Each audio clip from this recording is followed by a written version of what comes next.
Steve Harvey. Steve Harvey. If you want to kill a big dream, tell it to a small-minded person. I told everybody at 2 years old I was going to be on TV. The assignment was right on a piece of paper what you want to be when you grow up. Teacher called me to the front of the class. She called me up there to the building. So every Christmas I send her a flat screen TV.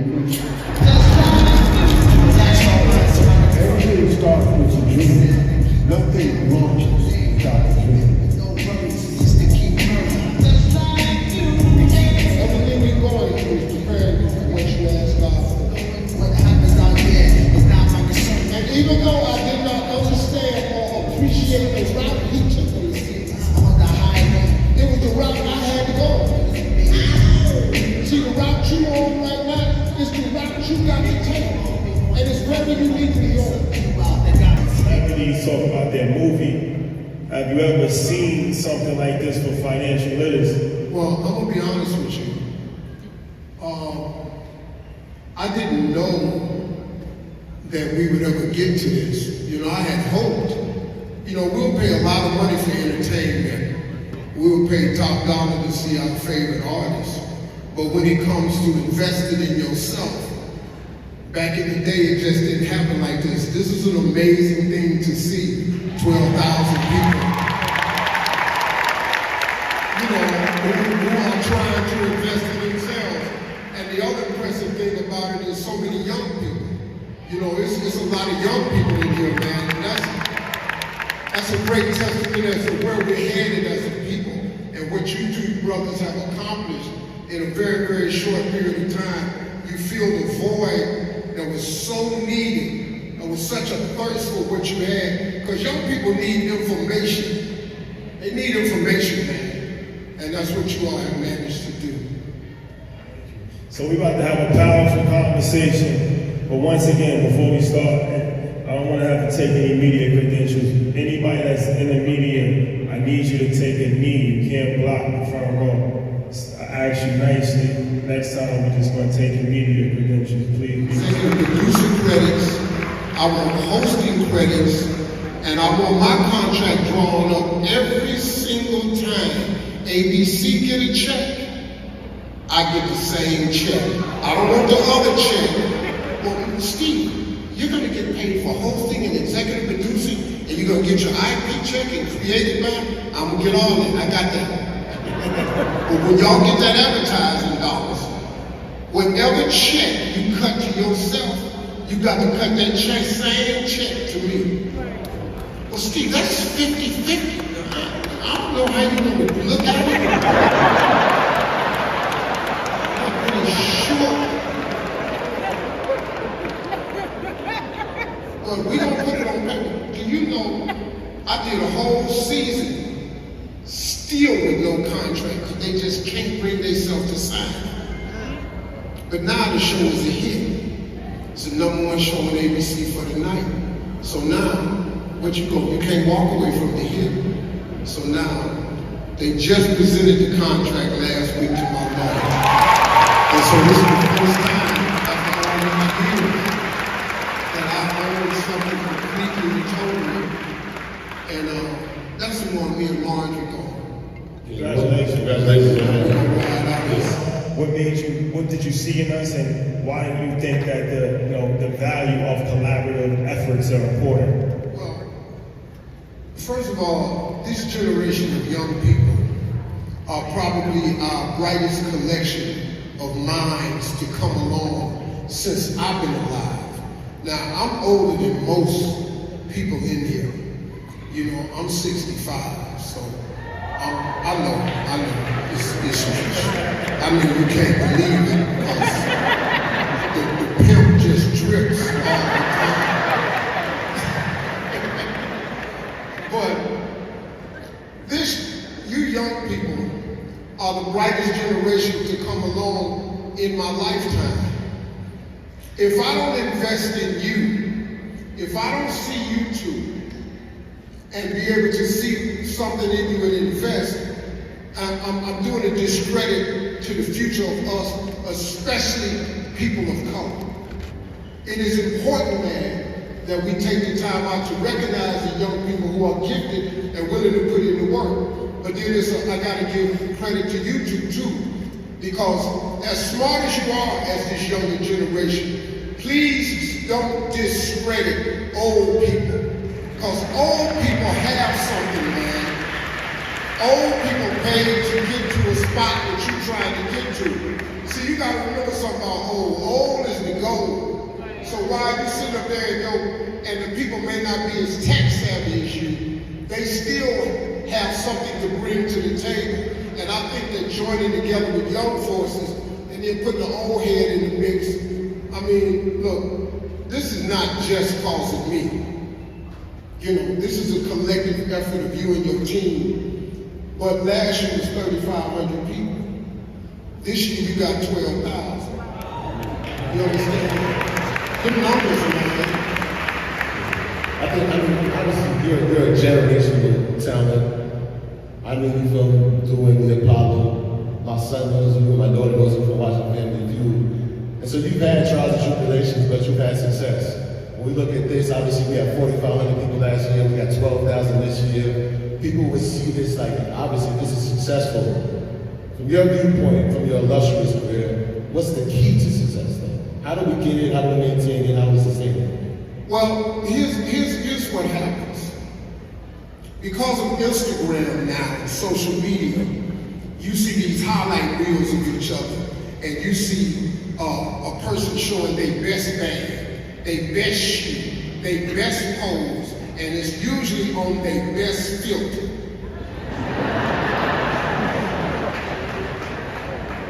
What I wish the younger generation would pick up is the work ethic that actually has to happen. See, the key to being successful is planting. You've got to plant. Now, when you plant seeds, young people, you can't expect a harvest in 30 days. The harvest don't come in 30 days. You got to plant your seed, and sometimes the harvest don't come for years. Everything is not instant. So here's what I do. I get a roll, and I drop seeds in the ground. Then I go back and I cover them up with dirt. Because the dirt, you need the dirt. Then, once I cover it up, I dig another row and I plant some more seeds. I got about 10 rows planted. I look back at the first row and it's starting to sprout. Some stuff starting to come out the ground. I don't go back to that first row and just start eating because it ain't really bearing no fruit right now. You can't eat the stalks and the leaves. You gotta wait till it bears fruit. In the meantime, you got to keep planting. Now, you're gonna look up in about 5 years, you're gonna look back and something you planted 5 years ago gonna have a lot of fruit on it. Then you can go back and start partaking of that fruit. But the reason you gotta keep planting is because sometimes you're gonna get rained out. Sometimes there's gonna be a drought. Sometimes, man, the pesticides/haters is gonna do what they do to your planted crops. Now, you got to mentally be prepared for that. But the planting process can never stop. If I could tell anybody anything, keep planting seeds and never stop planting because you have no idea when God gonna drop all the necessary rain and you look up and everything you need is right there. Because I was talking to Waka Flocka backstage and he came up to me and said, hey man, you don't know what you mean to me. I've never met the brother before. And he was saying, you don't know what you mean to me. He said, man, I follow you, I listen to you, man. He said, man, you changed from just a comedian to a real man. And you made me start looking at some things I want to do. And then we shook hands and he was fit to walk away and he turned around and he said, you know what else I like about you, man? You ain't vengeful. You're not vengeful. And that kind of stuck with me. So I said, how you mean? He said, man, you could come back at so many people, but I don't never see you going out to attack people. Because I learned a long time ago from a minister. He said, stay on the wall. When they throwing rocks at you, stay on the wall. If you come down off the wall to address haters and small people, see they eye level with you now. Now they can throw the rocks and they hurt. But if you just stay on the wall, what can they do? And you gotta understand some young people about haters. Haters are not decision makers, power brokers, or shakers and movers. They have no determining factor on your life, where you're headed, or what God planned for you. Stop giving haters power. Don't even talk to their ass. I don't give a, look man, I'm 65. I don't give a damn what you say about me. You're not stopping nothing. Look, what God has for you, it is yours. All God's plans for you, his purpose, if you just open up yourself to him, he gonna make all of them come true. But if you stop and keep addressing haters, you will never be open to your purpose and your mission in life. So my directive is to stay on the wall. When they attack me for whatever, I stay on the wall. Because they do it all the time, man. Especially people I thought I was cool with, other celebrities. You know, they got little stuff to say. But then I look at their career, and they have time to say little stuff. They have time. See. And let me tell you something, man. People that's busy, they ain't got time. Denzel ain't got time talking about me. Magic Johnson ain't got time talking. Tyler Perry ain't got time talking about me. Because they building their empire.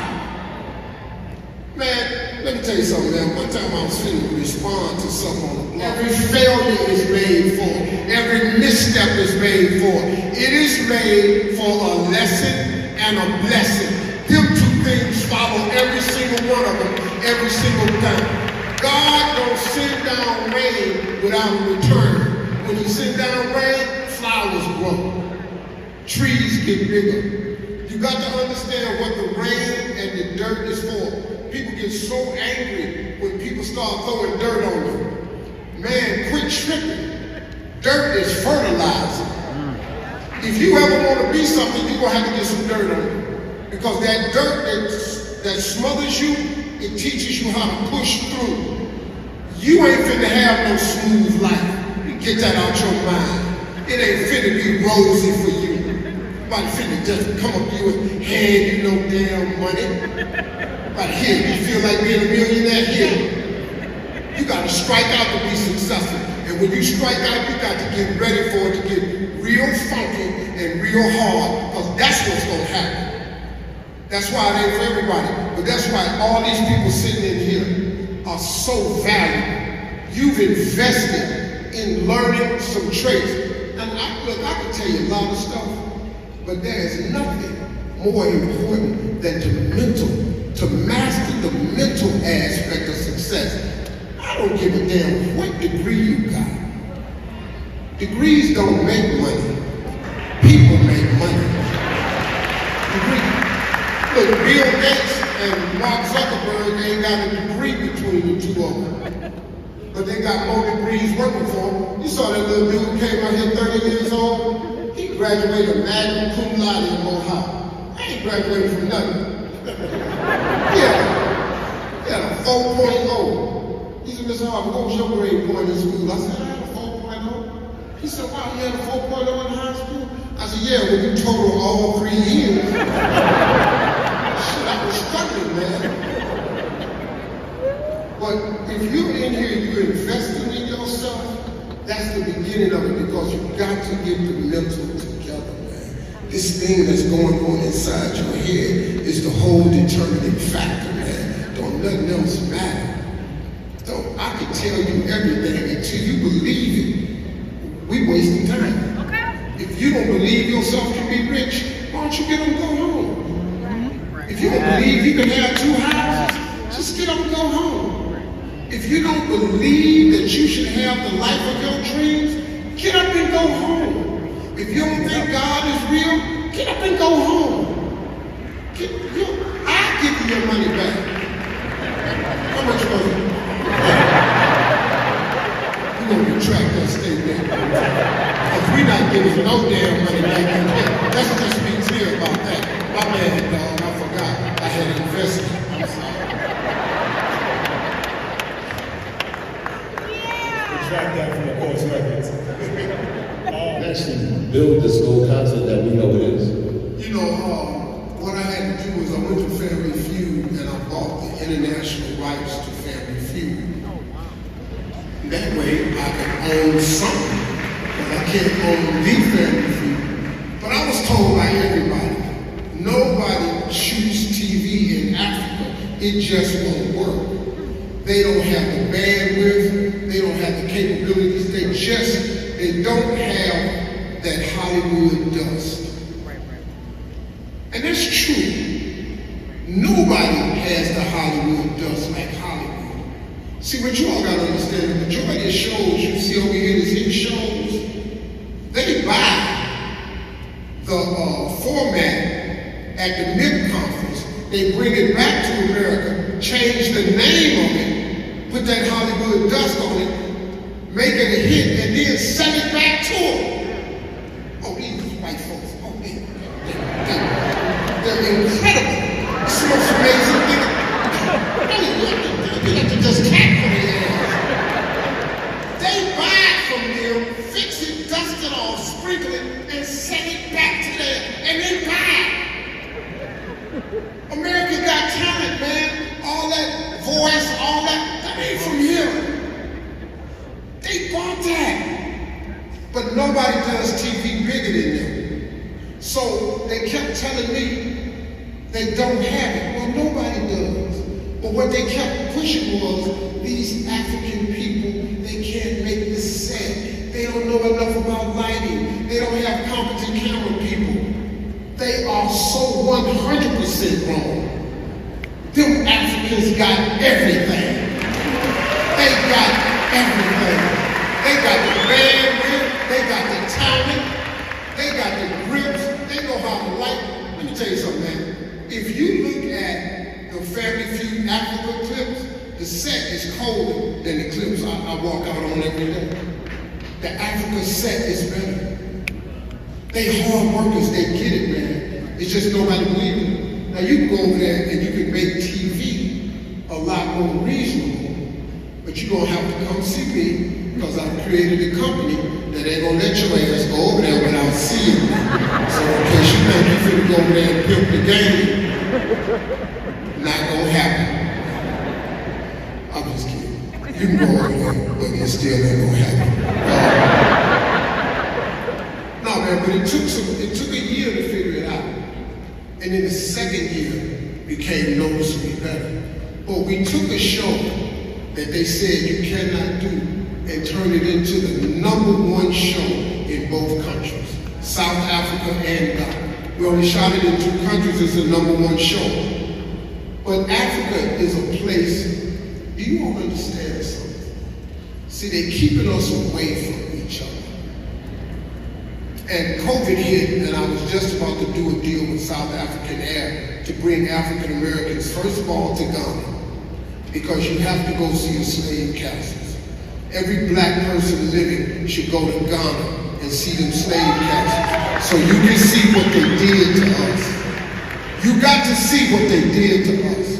You got to see how they built these dungeons underground, and they put these churches on top, and they dug holes in the ground to pump the music of what they call their Christianity into the holes. While, man, they did, let me explain something to y'all. They walk them as far as they can first to make them lose weight.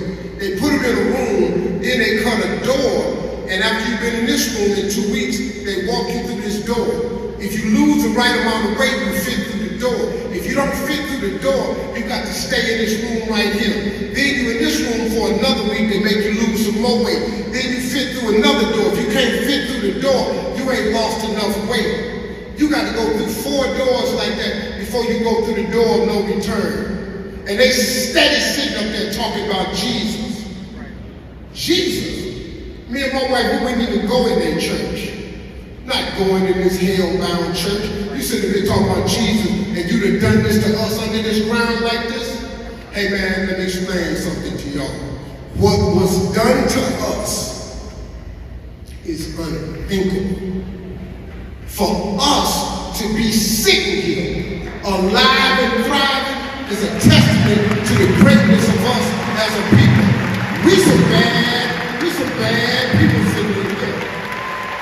So I'm telling you right now, it would have cracked and broke anybody else. withstood what we withstood and still be standing. And they know it. That's why we got voter suppression. That's why they keep our prisons filled with our brothers and sisters, because they know it. That's why, see, I'm on something else now.